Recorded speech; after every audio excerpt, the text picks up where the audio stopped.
Hey guys, it's Luke on Sean's channel. Today I'll be profiling my Branded Witchcrafter deck. Witchcrafter I was playing since they first came out. I've always loved the deck. Branded was definitely more of Sean's sort of go-to when it first came out. But I learned a lot playing Sean using Branded, and I figured out why not mix the two archetypes together. It can be a fun, interesting concept. So I built it and we'll see how it plays. We're going to go through the main deck, extra deck, and also a little side deck as well. So let's just get into it. We're going to start off with the small Witchcrafter monsters. We run 2 copies of Genni. Genni is very good because I'll just say for all the level 4 or lower Witchcrafter monsters, they all have the same primary effect. That during the main phase quick effect, you can tribute this card and discard 1 spell and special summon 1 Witchcrafter monster from your deck. But that's for all the level 4 or lower girls, but also they each have secondary effects as well in the graveyard. So Genni is very powerful because say you use Genni and you use her effect discarding Creation to bring out another Witchcrafter monster. What you can do then is you can use Genni in the graveyard, banish her along with Creation, to use Creation's effect to add another Witchcrafter monster to hand. So that pretty much goes for any of the Witchcrafter spells in the graveyard. You can banish it along with Genni, and then the effect becomes that effect. So definitely running at 2 is very important. If you want to run at 3, that's no problem. I'm just quite tight for space in this build, but definitely running at 2 I find to be a very good tech option. A lot of people disagree, but I actually really like Pittore and I run it at 2. If you want to run it at 1 and up Genni to 3, that's fine, but I find Pittore to be very cool. Mostly because I find with this deck you want to see as many of your resources as possible, either like in the grave or in your hand. You want to go through your deck as soon as you possibly can. Of course, Pittore has her primary effect, much like Genni and Schmietta, but her secondary effect in the graveyard is that you can banish her from the graveyard, draw 1 card, and then discard 1 Witchcrafter card from your hand, which can be very good if you want, because a lot of the Witchcrafter spells have the secondary effect. If they weren't used this turn, you can, during the end phase, add them back to your hand if you control a spellcaster monster. But I find Pittore to be very good just because you're kind of using it to root your deck a bit more. But please be very careful, because if you use her effect and draw a card, and if you don't have any Witchcrafter cards in your hand, then you have to banish your entire hand, which can be very problematic, but sometimes we can get it back with the trap Patronus, so please be very careful when using Pittore. Now, 3 copies of Schmietta. Schmietta is probably the best of the lower level Witchcrafter monsters. She has her primary effect like the other 2, but her secondary effect is that you can banish her from the graveyard and send 1 Witchcrafter spell from your deck to the graveyard. Now, this was very good when we were using it with mostly the Witchcrafter engine, because whatever she's sent to the graveyard, that can be fodder for Genni as well if you want. And also it can even be fodder that during the end phase, if you control another spellcaster monster, you can add that Witchcrafter spell from your grave to your hand. So definitely run Schmietta at 3. This is the one Witchcrafter lower level monster I definitely recommend running at 3. The others you can run at 2 like I do. But definitely Schmietta needs to be at 3. Now, what used to be my favorite Witchcrafter monster before Vice-Madame came out, this is Witchcrafter Haine. She's level 7. She's very good to bring out with your other Witchcrafter monsters, but also the fact that she's a dark, she's also good for some of the branded plays as well. So her effect is a quick effect that you can discard 1 spell, and then you can target 1 face-up card your opponent controls and destroy it, which can be very handy, but it's mostly good for being a dark monster. Also being fodder for your Vice-Madame as well when you're fusioning into her. So Haine's kind of like has multiple purposes in this deck. Not really the primary purpose that she used to be, but definitely still running her at 1 is very good. 1 copy of Madame Verre, definitely the strongest Witchcrafter monster. So she has 2 effects. First one being that you can discard a spell and then negate all of your all your opponent's face-up monsters for the rest of the turn, which is great, but also her secondary effect is crazy as well, because during battle phase, you can reveal any number of spells with different names in your hand, and then one of your monsters can gain 1,000 attack for each spell name, which is fucking insane. It can bring up your monsters to a ridiculous attack, and it's not limited to Witchcrafter spells. So even if you have, I don't know, like Branded Fusion or whatever in your hand and reveal it, that's another 1,000 attack going on to your monsters, either attack or defense. So Madame Verre is very, very good. Madame Verre was always the primary way I was able to kind of like out Dragoons when Dragoon was like dominating the format. So definitely run Madame Verre at 1, if not 2. Now rounding off the Witchcrafter monsters in the main deck, Witchcrafter Golem Aruru, pretty much a mainstay staple for a lot of spellcaster decks, because when your opponent activates a card or effect that targets a spellcaster monster you control, or targets it for an attack, quick effect, you can target one card your opponent controls or one Witchcrafter spell in the graveyard. You can special summon this card, and if you do, you can either add that spell from graveyard to hand, or you can pop that opponent's monster card. Also, during your opponent's standby phase, Golem Aruru gets added back to your hand, which can be very good because it's pretty much a repeating effect of special summon her out and popping or either adding to hand. So Golem Aruru running at 1 in this deck is very good. Looking more into the branded side of things, we run 3 copies of Aluber. Aluber was reprinted a few times now, so it's definitely made the card more budget friendly. We don't really play all the really expensive branded cards, so I find this to be a fairly budget friendly deck. Not overly cheap, however, it is not overly expensive either. It's definitely a good middle ground as far as decks go now. So Aluber, if this card is normal or special summon, you can add 1 branded spell or trap from your deck to your hand, which, you know, you're mostly going to be going for your branded fusion with that. Aluber is also a Despia monster when we're going into our Masquerade. It's also a Dark for the likes of Lubellion or whatever. It's just overall, it's a very versatile card. Also, you can bring it out with branded opening too, which is great. But another thing I'll say about Aluber is if a face-up fusion monster you control destroy a battle or leaves the field because of opponent's card effect while he's in the graveyard, you can target 1 effect monster your opponent controls, special summon this card, and if you do, negate the target monster's effect at the end of this turn. So Aluber is also kind of like good at kind of bouncing itself back in that sense, so definitely running at a 3 in this deck is 100% essential. 2 copies of Fallen of Albaz because this is a branded build, so running 2 copies is very essential. You already know what Fallen of Albaz does if you're familiar with branded overall, so definitely running it at 2 in this deck is essential. We're just going to go into our hand traps now to round off the monsters. 3 copies of Ash Blossom. You already know what Ash Blossom does. She's the most versatile hand trap, and also she's reprinted to death lately, so you're able to pick this up very budget friendly now. 2 copies of Effect Veiler. Effect Veiler has 2 purposes in this deck, well 3 really, because she has her primary effect, which is a monster negate. She's also a light monster for her fusions. She's a spellcaster for her fusions. So definitely running it at 2 is very, very good. Also, it's good fodder for Celine if we're going for the access code talker sort of OTK sort of thing. So Effect Bearer is very good to run this deck, at least run it at 2. That does it for the monsters. Let's go into the spells now. We'll start off with the Witchcrafter spells. We run 3 copies of Witchcrafter Creation. Creation is the searcher of the deck. Searches any of your Witchcrafter monsters, and also I should say that again, just repeating myself here, that all the Witchcrafter spells have the secondary effect if they weren't used for their primary effect this turn. During the end phase, if you control a Witchcrafter monster, you can add this card from your graveyard to your hand. So running 3 Creation is very, very good. 2 copies of Holiday. This is the monster reborn for your Witchcrafter monsters, and also has a secondary effect like all other Witchcrafter spells. Confusion Confession. This is the Witchcrafter Fusion card that we got recently. Honestly, it's not as great as I would have hoped the Witchcrafter Fusion spell to be. It still has a secondary effect like all other cards, but it's not exactly Fusion Destiny or Branded Fusion, so it still serves its purpose, so definitely only run it out 1. Do not run more than 1 copy of this card. 1 copy of Unveiling. Unveiling is kind of become a bit more irrelevant now that we have the branded stuff in this build, but Unveiling I still like to run out 1 in this deck just because it's another name for, another Witchcrafter spell name for your Patronus sort of plays, also for your Madame Verre sort of plays and stuff like that.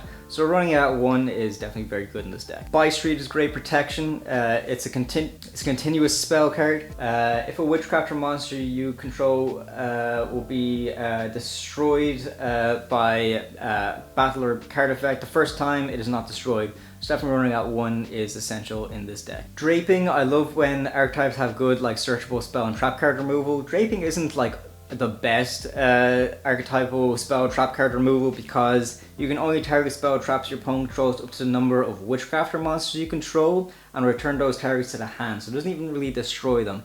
The fact that it's a piece of searchable spell or trap case removal, and also has a secondary effect like all other Witchcrafter spells to be added to your hand from grave during the end phase, definitely means it deserves its place at 1 in this deck. Alright, branded stuff now. Branded Fusion, run it at 3. You already know what Branded Fusion does. This card is fucking insane. Of course, it locks you into fusion summoning for the rest of the turn, so you can't use your Link or your Xyz plays. Definitely run Branded Fusion at 3. You won't regret it. Run it at 3. Branded Fusion is the way that we get all of our sort of big fusion plays going, but if you're looking for more consistent ways to get to it, of course we have Aluber, and we also have Branded Opening. So Branded Opening is you discard 1 card, and then take 1 Despia monster from your deck and add to your hand, or you can special summon it in defense position.